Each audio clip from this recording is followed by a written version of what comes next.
ভারতীয় ন্যায় সংহিতা আইনের বিরুদ্ধে প্রতিবাদে সামিল কলকাতা ন্যাশনাল মেডিকেল কলেজ হাসপাতালের চিকিৎসক এবং জুনিয়র ডাক্তাররা। বৃহস্পতিবার এই প্রতিবাদ কর্মসূচির আয়োজন হয় থিয়েটার হলে।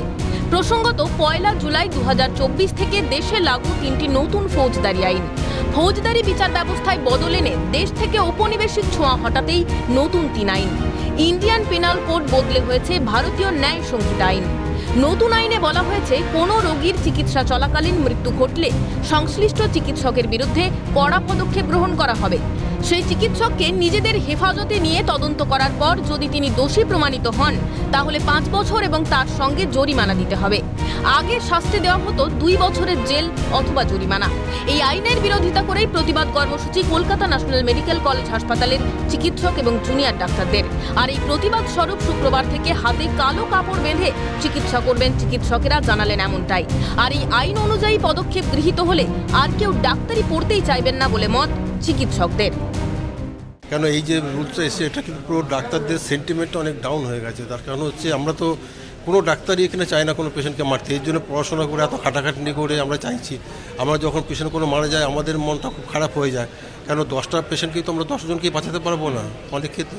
সুতরাং কে নেগলিজেন্স বলে দিল, পুলিশের সেই ইনভেস্টিগেশন বলে এটা নেগলিজেন্স হয়েছে বলে অ্যারেস্ট করে নিল, এটা মানে ডিমোরালাইজিং। তাহলে এই লাইনে ভালো লোক ছেলেরা আসবেই না। আর ভুলকে যেন মানুষ গাফিলতি না ভাবে, আবেদন চিকিৎসকদের। সমাজে যেটা অন্যরকম আমাদের ভাবছে যে এরা খুব প্রফিটেবল গ্রুপ আছে, এরা খুব ভালো, এদের ক্ষেত্রে পানিশমেন্ট দাও, এরকম একটা ভাব আর কি। এটা ঠিক নয়। কারণ ডাক্তাররা সবসময় ভালো। শুনুন, মাঝে মাঝে ভুল যেন আমাদের ভুলটাকে যেন নেগলিজেন্স না ভাবে। আমরা যখন ট্রিটমেন্ট করি 100% রাইট হবে, কোনো সময় হতে পারে না। এই আইনের বিরুদ্ধে সবার আগে আমি মুক্ত কণ্ঠে প্রতিবাদ জানাচ্ছি। ডাক্তারি ছাড়া অন্য কোনো প্রফেশন, সেখানেও মানুষ অনেক মৃত্যু হয়। রিসেন্টলি আমরা জানি ট্রেন দুর্ঘটনাতে 500-600 লোক মারা গেছে জাস্ট ডিউ টু ভুল সিগন্যালিং। রিসেন্টলি ব্রিজ ভেঙে পড়াতে কত মানুষ অ্যাট এ টাইম একসাথে মারা যাচ্ছে। আমরা তার কোনো প্রোটেস্ট করি না। তার কোনো স্টাফকে পুলিশ আজকে কাঠগড়ার সামনে দাঁড় করায় না, তাকে জেলবন্দি করে না।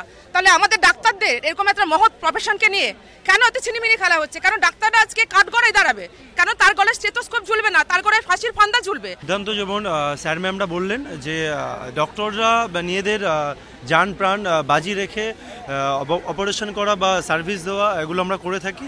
তো দেশের গভর্নমেন্ট যখন আমাদের এই মানে পরিশ্রমগুলোকে মূল্য না দিয়ে আমাদেরকে বিপদের দিকে ঠেলে দিচ্ছে, তো তার জন্য আমরা যেমন প্রতিবারই প্রোটেস্টে নামি, আমরা পথে নামবো এবং কাল থেকে আমরা ব্যাচ পড়ে গোটা হসপিটালে আমরা যে সমস্ত intern, house staff, sir ma'am যতজনই আমরা ডিউটি করি, তারা আমরা সবাই কালো ব্যাচ পড়েই ডিউটি শুরু করবো এবং আমাদের আন্দোলন চলবে। প্রোটেস্ট জনসাধারণ হয়তো ভাবতে পারে যে ডাক্তাররা ভয় পেয়ে গেছে, এই আইন আনাতে ডাক্তাররা ভীত হয়ে গেছে, তার জন্য এরকম করছে, কিন্তু ব্যাপারটা একদমই না। ব্যাপারটা আমরা ক্ল্যারিফাই করার জন্য, পুরো জিনিসটা সাধারণ মানুষকে সিম্পলিফাই করে বোঝানোর জন্য প্রোটেস্টে নেমেছি। এবং কাল থেকে আমাদের কালো ব্যাচ পরে হোক এবং পিসফুল প্রোটেস্ট চলতে থাকবে without hampering any patient care. চিকিৎসকদের দাবি, নয়া আইনে ঝুঁকি বাড়ছে তাদের। আইনের অতি সরলীকরণের জেরে সেই ঝুঁকি কিছু ক্ষেত্রে কিঞ্চিত বেশি। ফলে স্বাভাবিকভাবেই চিন্তার ভাঁজ চিকিৎসকদের কপালে। চিকিৎসার মতো মহান একটি পেশায় এহেন আইন বলবৎ নিয়ে এভাবেই দিকে দিকে প্রতিবাদ জারি রয়েছে। এখন দেখার এই প্রতিবাদের ফল আদৌ সুফল হয় কিনা। আগামী সময়ে এই চিকিৎসক প্রফেশন থেকে মূলত ভবিষ্যৎ প্রজন্ম তারা বিমুখ হবেন, এমনটাই আশঙ্কা করছেন তারা। এবং আগামী কাল থেকে এই নতুন আইনের প্রতিবাদে তাদের যে প্রতীকী প্রতিবাদ, সেই প্রতিবাদ চলবে। ক্যামেরায় জনি মণ্ডলের সঙ্গে অভিরূপা সাহা, ক্যালকাটা নিউজ, কলকাতা।